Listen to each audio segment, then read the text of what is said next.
traditionis custodes. Tel est l'incipit du document par lequel François annule impérativement le précédent motu proprio Summorum Pontificum de Benoît XVI. Le ton presque moqueur de la situation pompeuse de Lumen Gentium n'aura pas échappé à l'attention. Au moment même où Bergoglio reconnaît les évêques comme les gardiens de la tradition, il leur demande d'empêcher son expression priante la plus élevée et la plus sacrée. Ceux qui essaient de trouver une sorte d'escamotage dans les plis du texte pour le contourner devraient savoir que le brouillon envoyé à la Congrégation pour la doctrine de la foi pour révision était extrêmement plus drastique que le texte final. Une confirmation, s'il en était besoin, qu'aucune pression particulière n'était nécessaire de la part des ennemis historiques de la liturgie tridentine, à commencer par les érudits de Sant'Anselmo, pour convaincre sa sainteté de s'essayer à ce qu'il fait de mieux, démolir. Ubi solitudinem faciunt, pacem appellant. François a une fois de plus infirmé la pieuse illusion de l'herméneutique de la continuité, en déclarant que la coexistence du vetus et du novus ordo est impossible, parce qu'ils sont l'expression de deux approches doctrinales et ecclésiologiques irréconciliables. D'une part, il y a la messe apostolique, la voix de l'Église du Christ. D'autre part, il y a la célébration eucharistique montinienne, la voix de l'Église conciliaire. Il ne s'agit pas d'une accusation, bien que légitime, portée par ceux qui expriment des resserres à l'égard du rite réformé et de Vatican II, mais d'un aveu, voire d'une fière affirmation d'appartenance idéologique de la part de François lui-même, chef de la plus extrémiste du progressivisme, de la faction vraiment plus extrémiste du progressivisme. Son double rôle de pape et de liquidateur de l'Église catholique lui permet d'une part de la démolir au moyen de décrets et d'actes de gouvernement, et d'autre part d'utiliser le prestige qui lui confère sa fonction pour rétablir et rependre la nouvelle religion sur les décombres de l'ancienne. Peu importe que ces actes contre Dieu, contre l'Église et contre le troupeau du Seigneur soient en contradiction flagrante avec ses appels à la parésie, au dialogue, à la construction de ponts et non à l'érection de murs. L'Église de la Miséricorde, l'hôpital de campagne, s'avèrent être des artifices rhétoriques vides de sens, alors que ce sont les catholiques qui devraient en bénéficier, et non les hérétiques ou les fornicateurs. Enfin, chacun de nous sait que l'indulgence d'Amoris Laetitia à l'égard du concubinage et des adultères publics serait impensable pour ces personnes rigides contre lesquelles Bergoglio lance ses flèches dès qu'il en a l'occasion. Nous avons tous compris, après des années de pontificat, que les raisons invoquées par Bergoglio pour refuser une rencontre avec un prélat, un politicien ou un intellectuel conservateur ne s'appliquent pas au cardinal abuseur, à l'évêque hérétique, au politicien avorteur, à l'intellectuel mondialiste. Il y a en somme une nette différence de comportement à partir de laquelle on peut constater la partialité et l'esprit de parti de François au profit de toute idéologie, pensée, projet expression scientifique, artistique ou littéraire, qu'il n'est pas catholique. Tout ce qui évoque, même vaguement, quelque chose de catholique semble susciter chez le locataire de Santa Marta une aversion pour le moins déconcertante, ne serait-ce qu'en raison du trône sur lequel il est assis. Beaucoup ont noté cette dissociation, cette sorte de bipolarité d'un pape qui ne se comporte pas comme un pape et ne parle pas comme un pape. Le problème est que nous ne sommes pas confrontés à une sorte de fuite de la papauté, comme cela pourrait se produire en présence d'un pontife malade ou très âgé, mais à une action constante, organisée et planifiée, qui est diamétralement opposée à l'essence même de la papauté. Non seulement Bergoglio ne condamne pas les erreurs du temps présent, en réaffirmant avec force la vérité catholique. Il ne l'a jamais fait, mais il travaille activement à les répandre, à les promouvoir, à encourager leurs partisans, à diffuser leurs maximes et à accueillir leurs événements au Vatican, tout en réduisant au silence ceux qui dénoncent ces erreurs. Non seulement il ne punit pas les prélats fornicateurs, mais il les promeut et même les défend en mentant, tandis qu'il écarte les évêques conservateurs et ne cache pas son agacement devant les appels poignants des cardinaux qui ne sont pas en phase avec la nouvelle orientation. Non seulement il ne condamne pas les politiciens avorteurs, qui se proclament catholiques, mais il intervient pour empêcher la conférence épiscopale de se prononcer sur la question, contradisant ainsi cette voie synodale qui lui permet en revanche d'utiliser une minorité d'ultra-progressistes pour imposer sa volonté à la majorité des pères synodaux. La constante de cette attitude, décélable dans sa forme la plus effrontée et arrogante dans la traditionis custodes, est la duplicité et le mensonge. Une façade de duplicité, bien sûr, qu'il est quotidiennement désavoué par des prises de position, tout sauf prudentes, en faveur d'un parti bien précis, que par souci de concision nous pouvons identifier à la gauche idéologique, ou plutôt à son évolution la plus récente en termes globalistes, écologiques, transhumains et LGBT.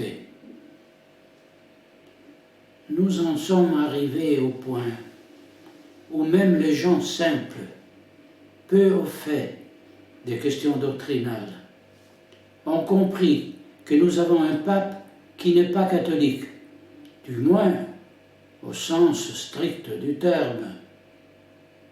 Cela pose d'importants problèmes de nature canonique qu'il ne nous appartient pas de résoudre, mais qui devront l'être tôt ou tard. Un autre élément significatif de ce pontificat, porté à ses conséquences extrêmes avec Traditionis Custodes, est l'extrémisme idéologique de Bergoglio. Un extrémisme qui est déploré en parole quand il concerne les autres, mais qui se manifeste dans son expression la plus violente et la plus impitoyable quand c'est lui-même qui le met en pratique contre les clercs et les laïcs liés au rite ancien et fidèles à la sainte tradition. Et s'il se montre prêt à faire des concessions et à entretenir des relations de bon voisinage avec la fraternité Saint-Pilice, il ne fait preuve d'aucune compréhension ni d'aucune humanité envers les pauvres prêtres et fidèles qui doivent endurer 1000 humiliations et chantages pour mendier une messe en latin. Ce comportement n'est pas fortuit.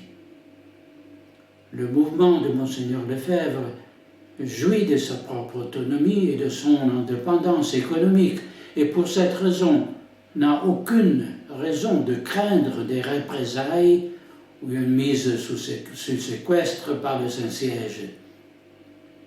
Tandis que les évêques, les prêtres et les clercs incardinés dans les diocèses ou les ordres religieux savent que sur eux pèse l'épée de Damoclès de la destitution, du renvoi de l'état ecclésiastique, de la privation des moyens même de subsistance.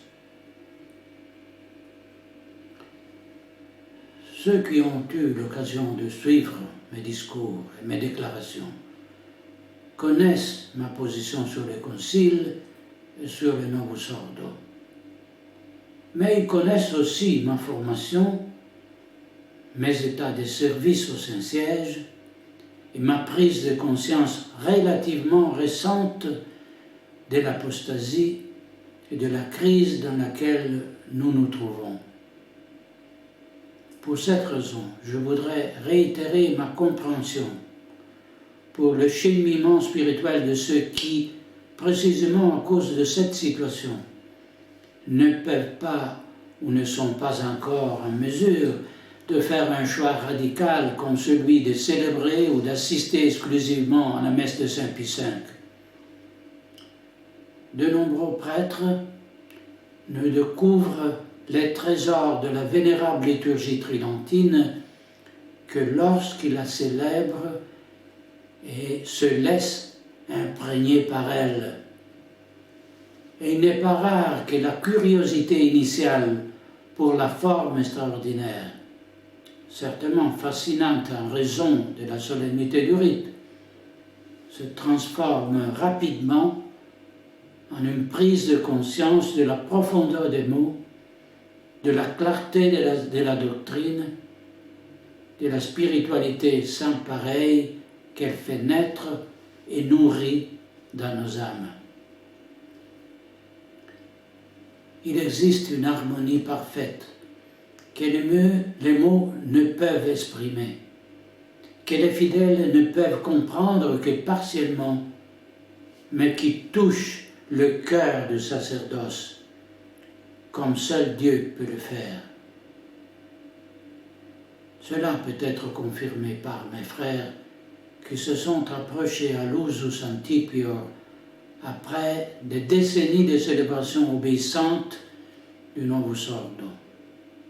Un monde s'ouvre, un cosmos qui comprend la prière du bréviaire, avec les leçons des matines, les commentaires des pères, les références au texte de la messe, le martyrologe à l'heure de prime. Ce sont des mots sacrés, non pas parce qu'ils sont exprimés en latin, mais au contraire, ils sont exprimés en latin parce que la langue vulgaire les avilerait, les profanerait, comme l'a judicieusement observé Don Guéranger. Ce sont les paroles de l'épouse à l'époux divin, les paroles de l'âme qui vit en union intime avec Dieu, de l'âme qui se laisse habiter par la Sainte Trinité. Ce sont des paroles essentiellement sacerdotales, dans le sens le plus profond du terme, qui impliquent dans le sacerdoce non seulement le pouvoir d'offrir le sacrifice, mais de s'unir par l'oblation de soi-même à la victime pure, sainte et immaculée.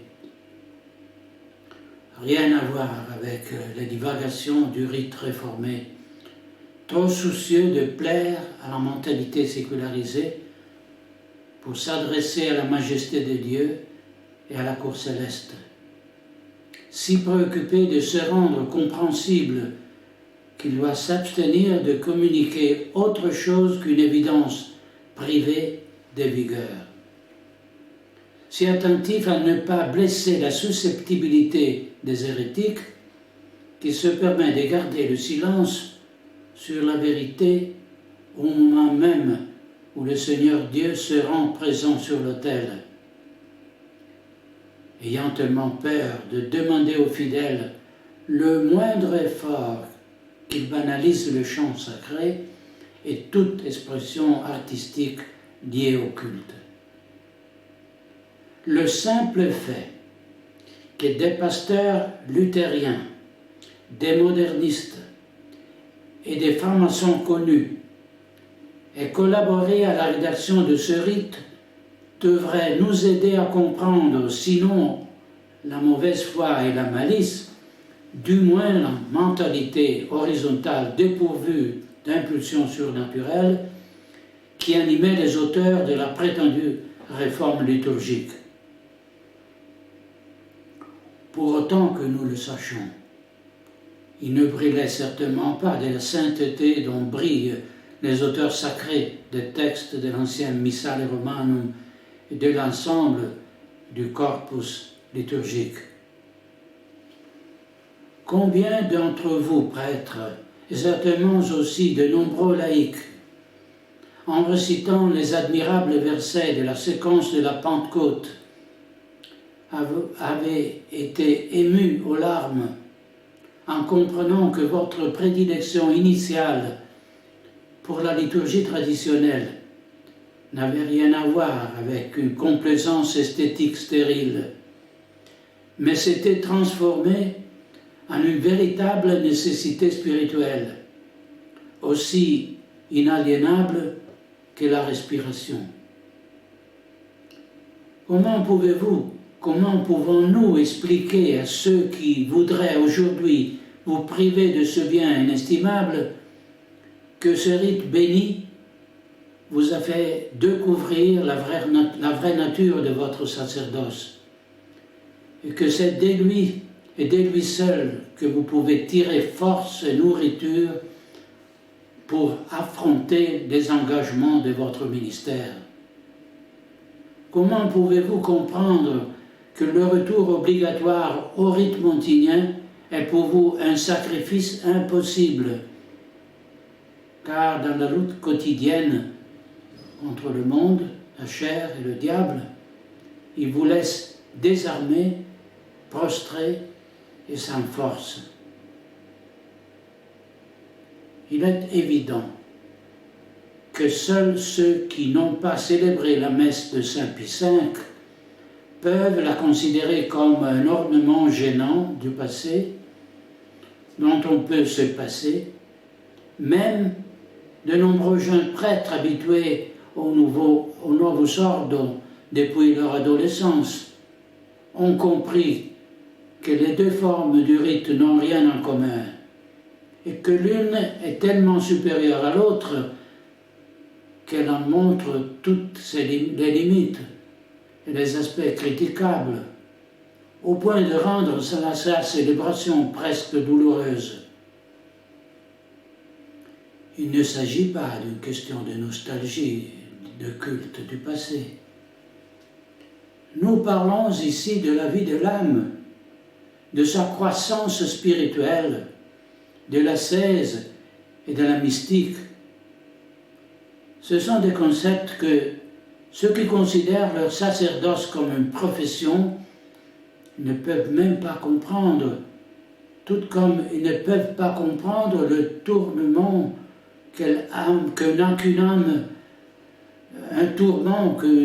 qu'une âme sacerdotale ressent en voyant les espèces eucharistiques profanées lors des rites de communion grotesques au moment de la farce pandémique. C'est pourquoi je trouve extrêmement désagréable de devoir lire dans Traditionis Custodes que la raison pour laquelle François estime que le motu proprio Summorum Pontificum a pu être promulgué il y a 14 ans ne réside que dans le désir de résorber le soi-disant schisme de Monseigneur Lefebvre. Bien sûr, le calcul politique a pu avoir son poids, surtout à l'époque de Jean-Paul II, même si alors les fidèles de la fraternité Saint-Pédis étaient numériquement peu nombreux. Mais la demande de pouvoir redonner citoyenneté à la messe, qui pendant 2 millénaires a nourri la sainteté des fidèles et a donné vie à la civilisation chrétienne, ne peut se limiter à un fait contingent. Avec son motu proprio Benoît XVI, a restauré la messe apostolique romaine dans l'Église, déclarant qu'elle n'avait jamais été abolie. Indirectement, il a admis qu'il y a eu un abus de la part de Paul VI, lorsque, pour imposer son rite d'autorité, il a impitoyablement interdit la célébration de la liturgie traditionnelle. Et même s'il peut y avoir quelques éléments incongrus dans ce document, comme la coexistence de 2 formes de même rite, nous pouvons supposer que ceux-ci ont servi à permettre la diffusion de la forme extraordinaire sans affecter la forme ordinaire. En d'autres temps, il aurait semblé incompréhensible de laisser célébrer une messe pleine d'équivoques et d'omissions, alors que l'autorité du pontife aurait pu simplement rétablir le rite ancien. Mais aujourd'hui, avec le lourd fardeau de Vatican II, la mentalité sécularisée désormais répandue, même la simple licéité de célébrer la messe tridentine sans autorisation peut être considérée comme un bien indéniable, un bien qui est sous les yeux de tous pour les fruits copieux qu'il porte dans les communautés où il est célébré. Et il aurait porté encore plus de fruits si seulement Summorum Pontificum avait été appliqué en tous ses points et dans un esprit de véritable communion ecclésiale. François est bien conscient que l'enquête menée auprès des évêques du monde entier n'a pas donné des résultats négatifs, alors que la formulation de questions indiquait clairement les réponses qu'il attendait. Cette consultation fut un prétexte afin de faire croire que la décision qu'il a prise était inévitablement, on ne pouvait pas l'éviter, et le résultat d'une demande générale de l'épiscopat. Nous savons tous que si Bergoglio veut obtenir un résultat, il n'hésite pas à recourir au forcing, au mensonge et au coup de main. Les événements des derniers synodes l'ont démontré au-delà de tout doute raisonnable, avec l'exhortation post-synodale rédigée avant même le vote de l'Instrumento Laboris.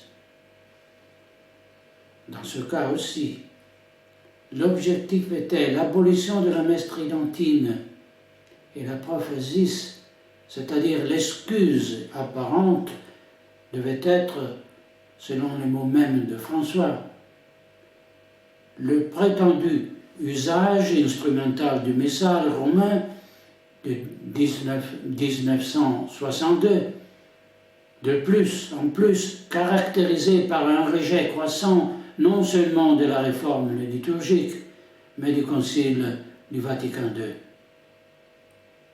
De cet usage instrumental, en toute honnêteté, on peut, le cas échéant, accuser la fraternité Saint-Pédis qui a parfaitement le droit d'affirmer ce que chacun de nous sait parfaitement, à savoir que la messe de Saint Pie V est incompatible avec la doctrine et l'ecclésiologie post-conciliaire. Mais la fraternité n'est pas touchée par le motu proprio et a toujours célébré en utilisant le missel de 1962, précisément en raison de ce droit inaliénable que Benoît XVI a reconnu, et non créé ex nihilo en 2007. Le prêtre diocésain qui célèbre la messe dans l'église qui lui a été assignée par l'évêque et qui chaque semaine doit subir un interrogatoire suite aux délations des catholiques progressistes zélés, simplement parce qu'il a osé réciter le Confiteor avant d'administrer la communion aux fidèles, sait très bien qu'il ne peut pas dire du mal du Novus Ordo ou de Vatican II, car, à la première syllabe, il se retrouverait déjà convoqué à la curie et envoyé dans une paroisse perdue dans les montagnes. Ce silence, souvent douloureux, est presque toujours perçu par tous comme plus éloquent que de nombreuses paroles, est le prix à payer pour avoir la possibilité de célébrer la Sainte Messe, comme toujours, pour ne pas priver les fidèles des grâces qu'elle déverse sur l'Église et le monde. Et ce qui est encore plus absurde, c'est qu'alors que nous entendons impunément que la messe tridentine doit être abolie parce qu'elle est incompatible avec l'ecclésiologie de Vatican II, dès que nous disons la même chose, que la messe montinienne est incompatible avec l'ecclésiologie catholique, nous sommes immédiatement condamnés et notre affirmation est utilisée comme preuve au tribunal révolutionnaire de Santa Marta. Je me demande quelle maladie spirituelle a pu frapper les pasteurs au cours de ces décennies pour les amener à être non pas des pères aimants, mais des censeurs impitoyables de leurs prêtres, des fonctionnaires zélés prêts à révoquer tous les droits en vertu d'un chantage qui ne cherche même pas à dissimuler. Ce climat de suspicion n'aide en rien la sérénité de nombreux bons prêtres. Lorsque le bien qu'ils font est toujours placé sous la loupe des responsables qui considèrent les fidèles liés à la tradition comme un danger, comme une présence gênante à tolérer tant qu'elle n'est pas trop visible. Mais comment peut-on même concevoir une église dans laquelle le bien est systématiquement entravé et où ceux qui le font sont considérés avec suspicion et gardés sous contrôle? Je comprends donc le scandale de tant de catholiques, de fidèles et d'un bon nombre de prêtres face à ceux bergers qui, selon les paroles de mon confrère Monseigneur Schneider, au lieu de supporter l'odeur de ces brebis, les frappent rageusement avec un bâton. Le malentendu, consistant à pouvoir jouir d'un droit comme s'il s'agissait d'une concession gracieuse, se retrouve également dans la sphère publique, où l'État se permet d'autoriser les voyages, les cours scolaires, l'ouverture d'entreprises, l'exercice d'un travail, à condition de se soumettre à l'inoculation d'un sérum génétique expérimental. De même que la forme extraordinaire est accordée après l'acceptation du concile de la messe réformée. De même, dans la sphère civile, les droits des citoyens sont accordés après acceptation du récit de la pandémie, de la vaccination et du système de suivi. Il n'est pas surprenant que dans de nombreux cas, ce soit les prêtres et les évêques, et Bergoglio lui-même, qui exigent que les gens soient vaccinés pour avoir accès au sacrement. La parfaite synchronisation des actions de deux côtés est pour le moins troublante. Où est donc cette utilisation instrumentale du Missale Romanum? Devons-nous plutôt parler de l'usage instrumental du missel de Paul VI? Celui-ci, pour paraphraser les propos de Bergoglio, se caractérisant de plus en plus par un rejet croissant non seulement de la tradition liturgique préconciliaire, mais de tous les conciles œcuméniques antérieurs à Vatican II. D'autre part, n'est-ce pas François lui-même qui considère comme une menace pour le concile le fait de célébrer simplement une messe qui désavoue et condamne toutes les déviations doctrinales de Vatican II.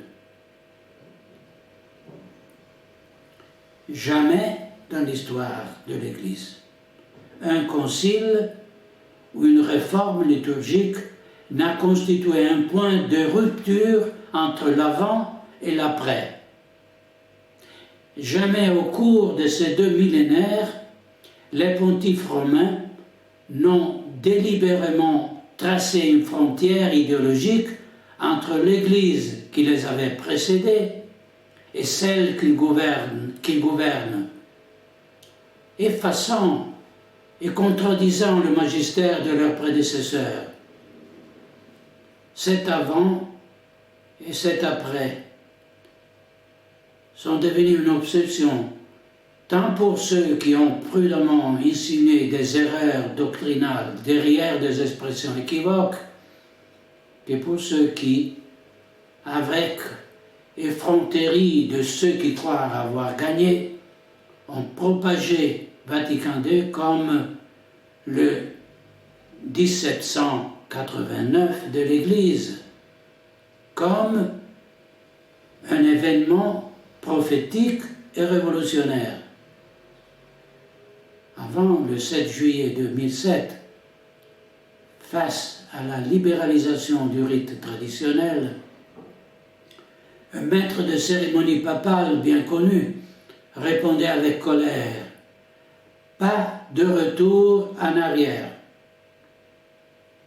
De toute évidence, avec François, le fait que Summorum Pontificum a été promulgué n'empêche pas de revenir en arrière de la belle manière, si cela sert à préserver le pouvoir et empêcher le bien de se répandre. Cela fait sinistrement écho au « rien ne sera plus jamais comme avant » de la farce de la pandémie. L'admission par François d'une prétendue division entre les fidèles attachés à la liturgie tridentine et ceux qui, en grande partie, par habitude ou par résignation, se sont adaptés à la liturgie réformée, est révélatrice. Il ne cherche pas à guérir cette division en reconnaissant les pleins droits à un rite objectivement meilleur que le rite montinien, mais précisément pour éviter que la supériorité ontologique de la messe de Saint Pie V soit évidente et que cela fasse ressortir les aspects critiquables du rite réformé et de la doctrine qu'il exprime. Il interdit, le désigne comme source de division, le cantonne dans des réserves indiennes en essayant de limiter au maximum sa diffusion, afin qu'il disparaisse complètement, au nom de la cancel culture, dont la révolution conciliaire a été un misérable précurseur. Ne pouvant tolérer que le Novus Ordo et Vatican II soient inexorablement vaincus dans la confrontation avec le Vetus Ordo, le magistère catholique pérenne, la seule solution qui peut être adoptée est d'effacer toute trace de la tradition, de la reléguer au rôle de refuge nostalgique de quelques octogénaires irréductibles, ou d'un petit groupe d'excentriques, ou de la présenter spécieusement comme le manifeste idéologique d'une minorité des fondamentalistes. D'autre part, construire une version médiatique cohérente avec le système, à répéter ad nauseam pour endoctriner les masses, est un élément qui revient non seulement dans la sphère ecclésiastique, mais aussi dans les sphères politiques et civiles, de sorte qu'il apparaît dans son évidence déconcertante que l'Église profonde et l'État profonde ne sont rien d'autre que deux voies parallèles qui vont dans la même direction et ont pour destination finale le nouvel ordre mondial avec sa religion et son prophète.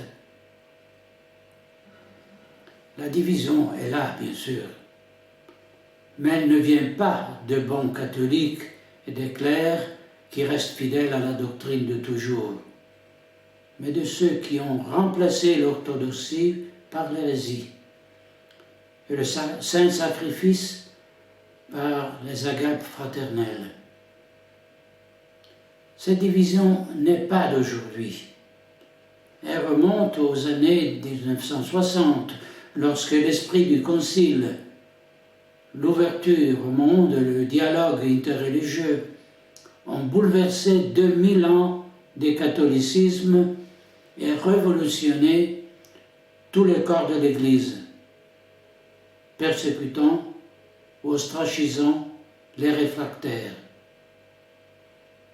Pourtant, cette décision accomplie en introduisant la confusion doctrinale et liturgique dans le giron de l'Église ne semblait pas alors si déplorable. Alors qu'aujourd'hui, en pleine apostasie, ce sont précisément ceux qui appellent non pas à la condamnation explicite du Vatican II, du Novus Ordo, mais au moins à la tolérance de la messe en forme extraordinaire, au nom d'un pluralisme polyédrique tant vanté, qui sont considérés comme paradoxalement source de division. Il est significatif que, même dans la sphère civile, la protection des minorités ne s'applique que lorsqu'elles servent à démolir la société traditionnelle, alors qu'elle est ignorée lorsqu'elle devrait garantir les droits légitimes des honnêtes citoyens. Il est devenu clair que sous le prétexte de protéger les minorités, l'intention n'était que d'affaiblir la majorité composée des gens de bien, alors que maintenant que la majorité est composée d'égarés, la minorité des gens de bien peut être écrasée sans pitié. L'histoire récente ne manque pas de précédents éclairants à cet égard. À mon avis, ce qui est choquant n'est pas tant tel ou tel point du motu proprio, mais son caractère tyrannique, global, accompagné d'une fausseté substantielle des arguments utilisés pour justifier les décisions imposées. Tout aussi scandaleux est l'abus de pouvoir d'une autorité qui a pour raison d'être non pas d'empêcher ou de limiter les grâces accordées à ses membres par l'Église, mais de les favoriser. Non pas de retirer la gloire à la majesté divine par un rite qui fait un clin d'œil aux protestants, mais de la rendre parfaite. Non pas de s'aimer des erreurs doctrinales et morales, mais de les condamner et de les éradiquer.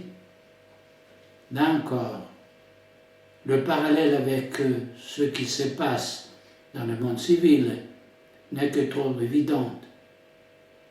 Nos gouvernants abusent de leur pouvoir de la même manière que nos prélats, imposant des règles et des restrictions en violation des principes de droit les plus élémentaires.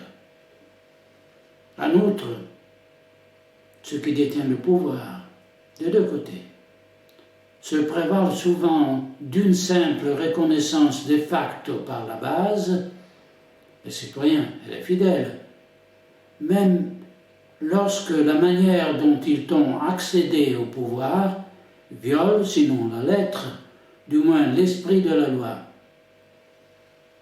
Le cas de l'Italie, où un gouvernement non élu légifère sous la vaccination obligatoire et le Green Pass, en violation de la Constitution et des droits naturels des Italiens, ne semble pas très différent de la situation dans laquelle se trouve l'Église, avec un pape démissionnaire, remplacé par Jorge Mario Bergoglio, choisi ou du moins apprécié et soutenu par la mafia de San Gallo et l'épiscopat ultra-progressiste.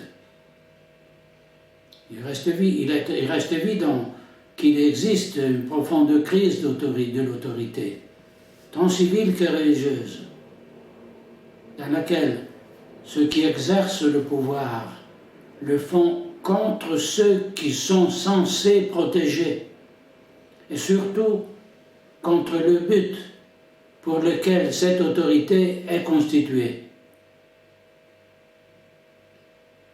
Je pense que l'on s'est rendu compte que la société civile et l'Église souffrent du même cancer qui a frappé la première avec la Révolution française et la seconde avec le Concile Vatican II.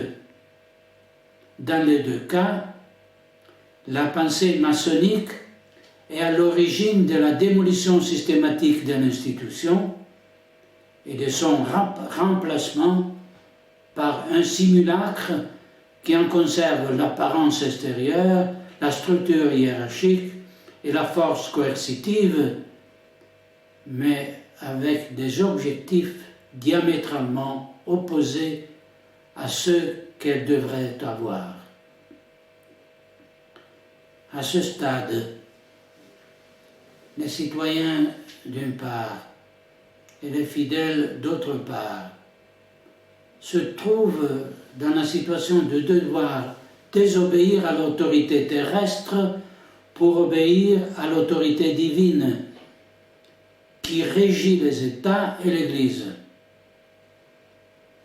De toute évidence, les réactionnaires, ceux qui n'acceptent pas la perversion de l'autorité, qui veulent rester fidèles à l'Église du Christ et à la patrie, constituent un élément de dissidence qui ne peut être toléré en aucune façon et qui doit donc être discrédité, délégitimé, menacé, privé de ses droits au nom d'un bien public qui n'est plus le bonum comune, mais son contraire,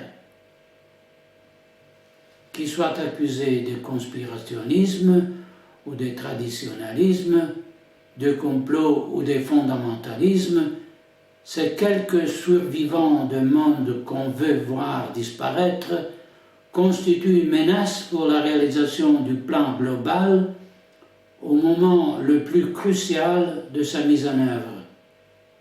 C'est pourquoi les pouvoirs en place réagissent si ouvertement, si affrontement et si violemment.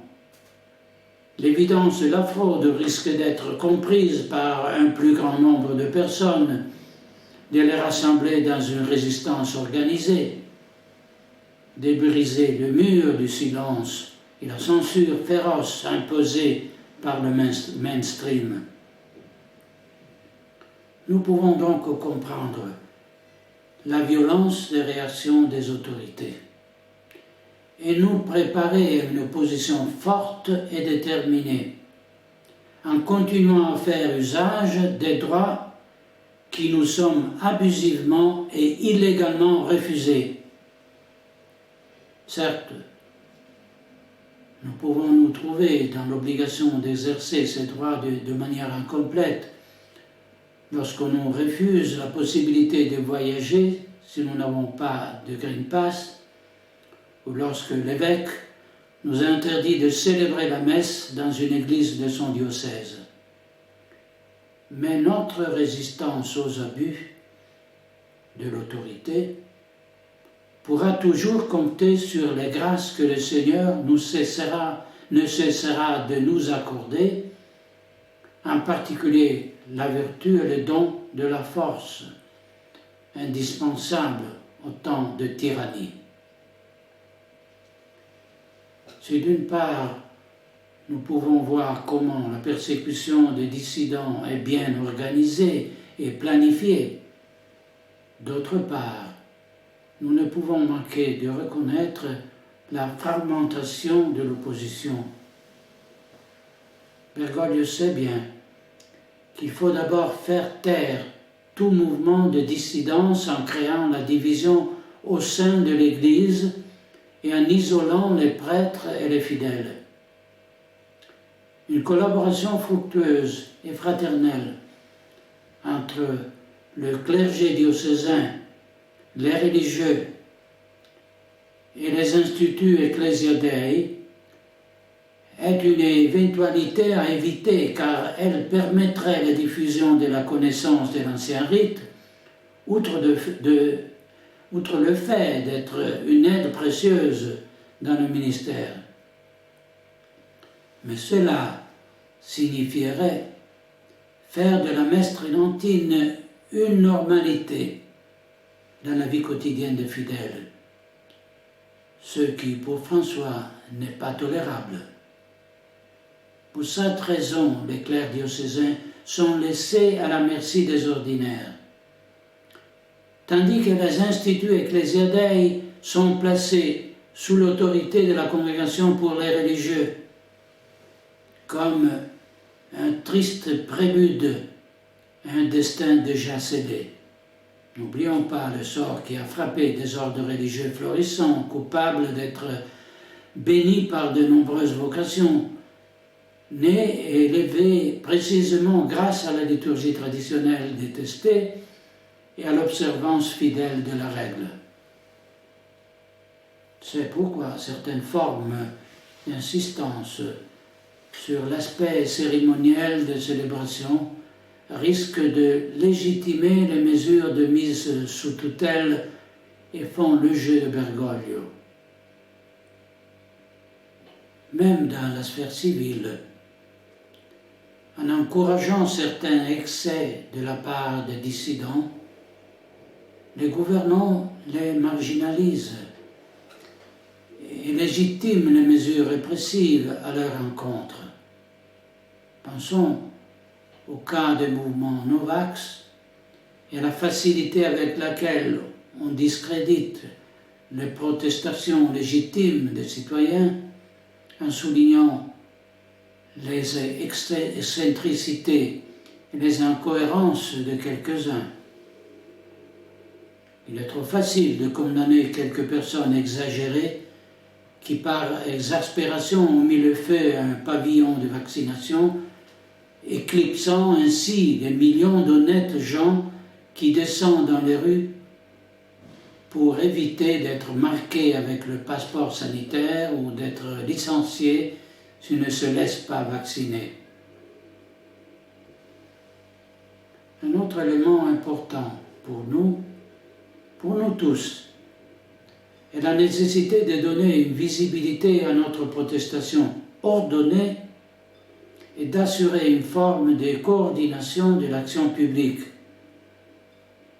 Avec l'abolition du Summorum Pontificum, nous nous trouvons ramenés 20 ans en arrière, cette décision malencontreuse de Bergoglio d'annuler le motu proprio du pape Benoît est vouée à un échec inexorable, car elle touche l'âme même de l'Église dont le Seigneur est pontife et grand prêtre.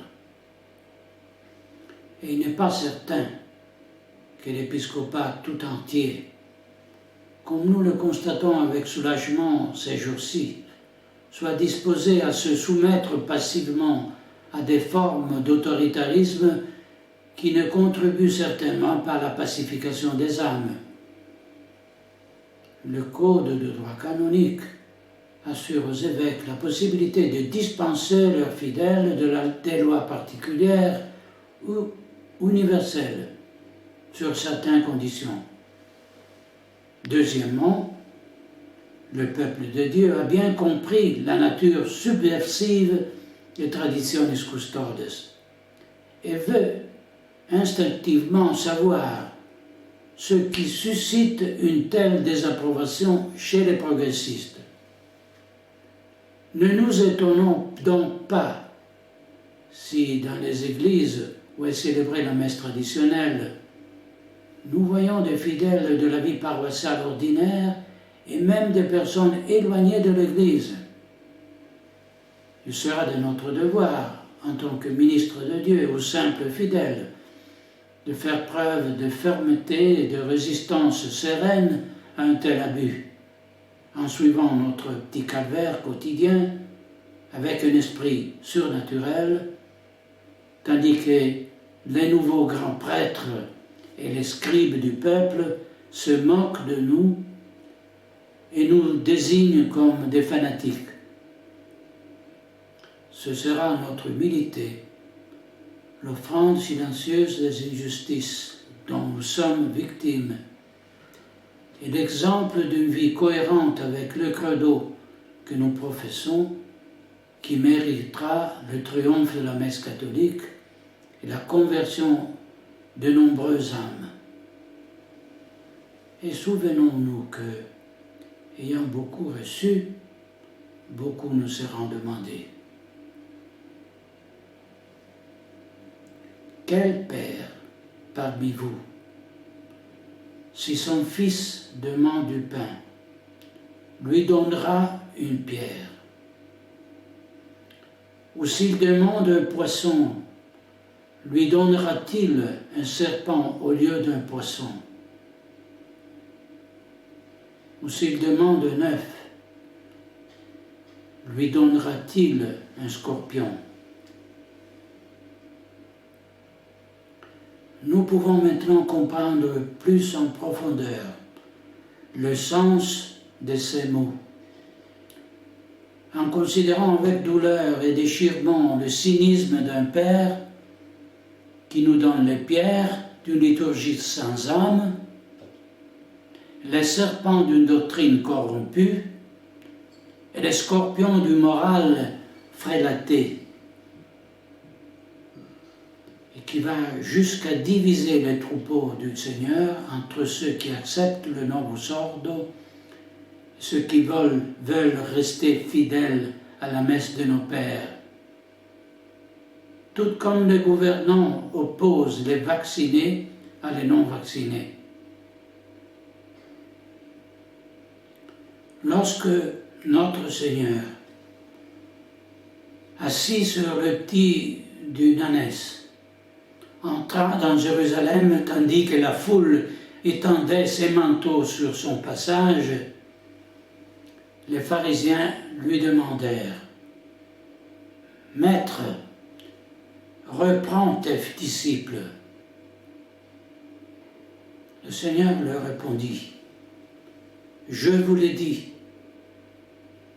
s'ils se taisent, les pierres crieront. »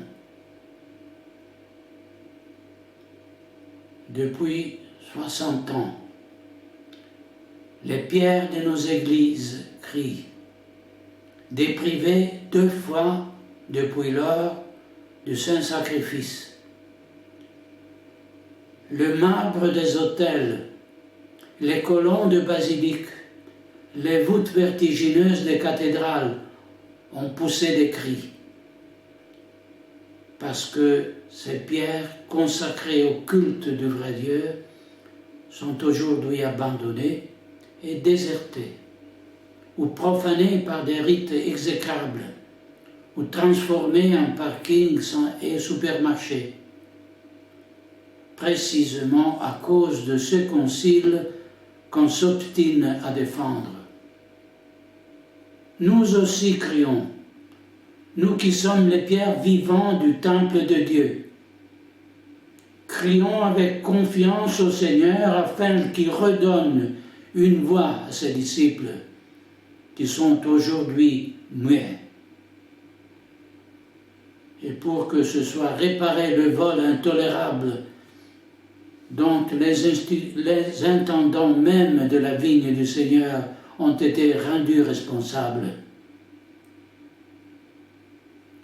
Mais pour ce que le vol soit réparé, nous devons nous montrer dignes des trésors qui nous ont été enlevés.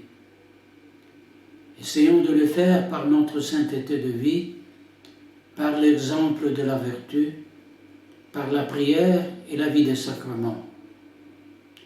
Et n'oublions pas qu'il existe des centaines de bons prêtres qui savent encore ce que signifie l'onction sacrée par laquelle ils ont été ordonnés ministres du Christ et dispensateurs des mystères de Dieu. Le Seigneur daigne descendre sur nos autels, même lorsqu'ils sont érigés dans des caves ou des greniers. Contrariis quibus libet minime obstantibus.